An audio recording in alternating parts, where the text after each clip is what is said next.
마가복음 4장 13절에서 25절입니다. 키워드는 예수님의 비유 해설, 말씀을 막는 일들, 복 있는 사람입니다.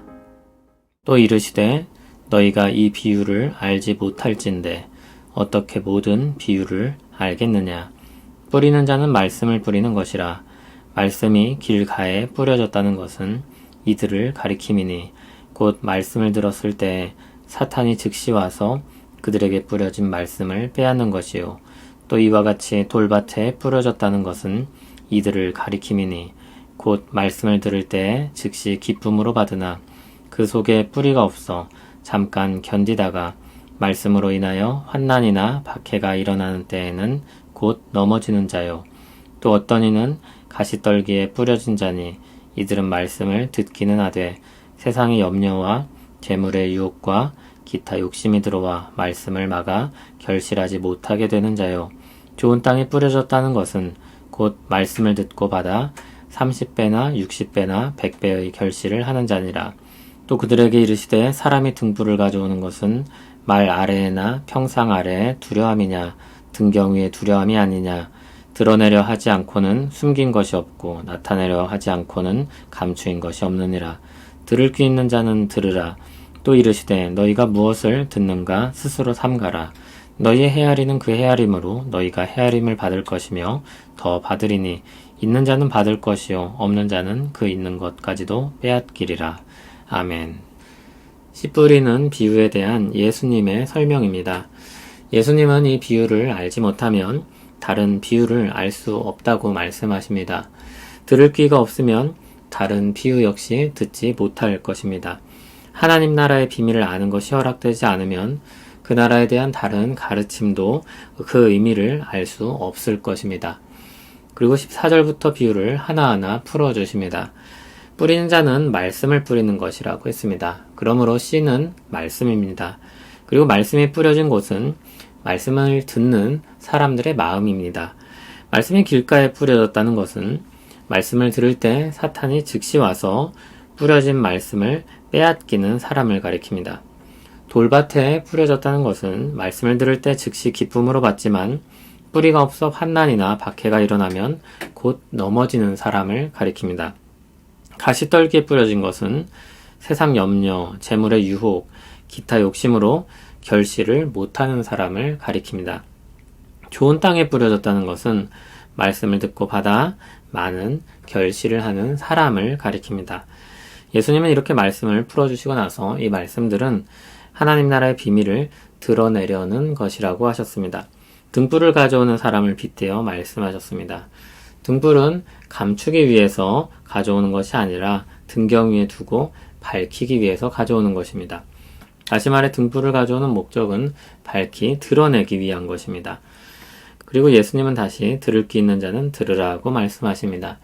24절 25절에서는 모인 무리와 12 제자를 향해 무엇을 듣는지 스스로 삼가라고 하셨습니다.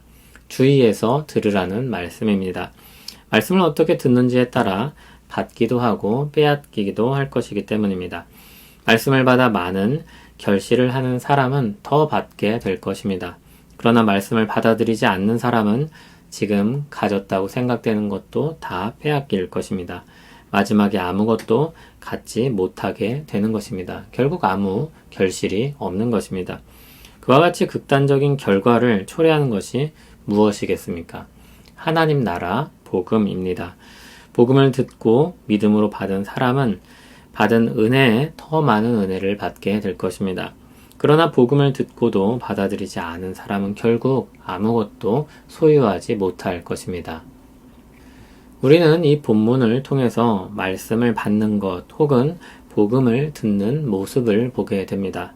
하나님 나라의 비밀은 교실에서 전해지지 않았습니다. 수많은 방해거리들이 있는 현실 속에서 전해집니다. 첫 번째로 마음에 두어야 할 문제는 사탄입니다.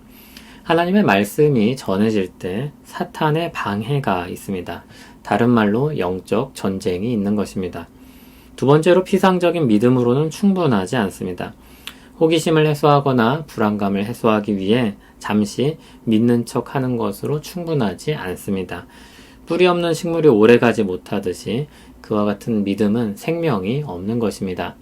세 번째로 말씀을 받아들이려고 할 때 세상의 염려와 재물의 유혹과 기타 욕심이 방해가 됩니다. 그것은 연약한 사람들의 핑계거리가 아니라 모든 사람이 마주하고 있는 현실입니다. 세상살이가 참으로 쉽지 않습니다. 계획과 생각 그리고 염려와 불안은 한 끗 차이입니다. 재물의 유혹에서 자유로운 사람이 없습니다.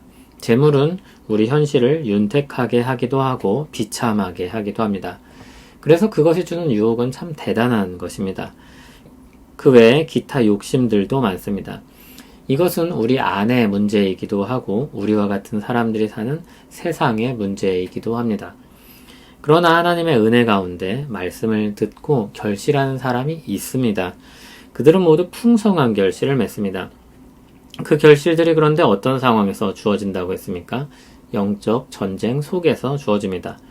또 그 결실은 언제 맺힌다고 했습니까? 자라고 결실을 맺는 시간이 지나야 열매를 맺습니다.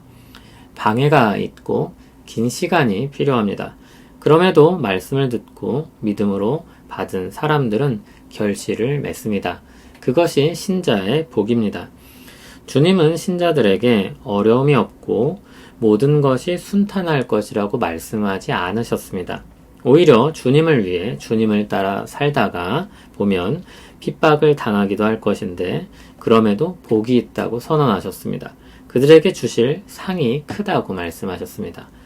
믿음으로 말씀을 받는 시간들은 학교에서 지식을 얻는 것과는 다릅니다. 복잡다단한 세상 속에서 수많은 영적 전쟁을 하며 얻는 결실인 것입니다.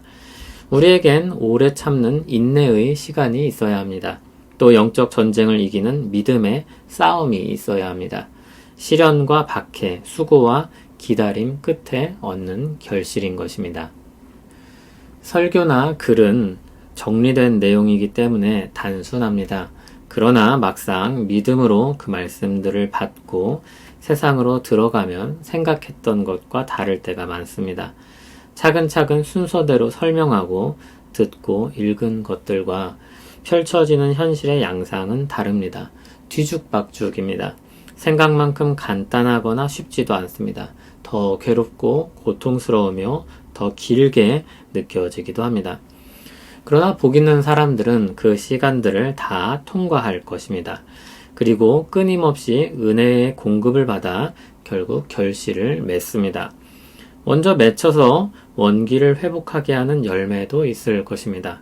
중간쯤 맺혀서 긴 경주를 계속하게 하는 열매도 있을 것입니다. 결승점에서의 열매는 특히 이루 말할 수 없이 달콤할 것입니다. 주님께서 은혜를 주실 것입니다. 믿음으로 믿음의 경주를 함께하며 그날의 기쁨을 함께 누릴 것을 고대합니다. 주님의 은혜로 우리를 덮어주시길 원합니다. 세차게 내리는 비처럼 우리 인생을 뒤덮는 어려움이 많습니다. 우리는 연약해서 쉽게 흔들립니다. 유혹거리가 얼마나 많은지, 근심을 불러일으키는 일들도 얼마나 많은지 폭풍 속에서 살아가는 것만 같습니다. 꿈틀거리는 우리 욕망은 지칠 줄 모릅니다. 주님의 은혜가 아니면 믿음의 경주를 계속할 수 없습니다. 그러나 주님의 은혜가 있으면 분명 끝까지 갈 것입니다. 은혜를 주시길 원합니다. 예수님 이름으로 기도합니다. 아멘.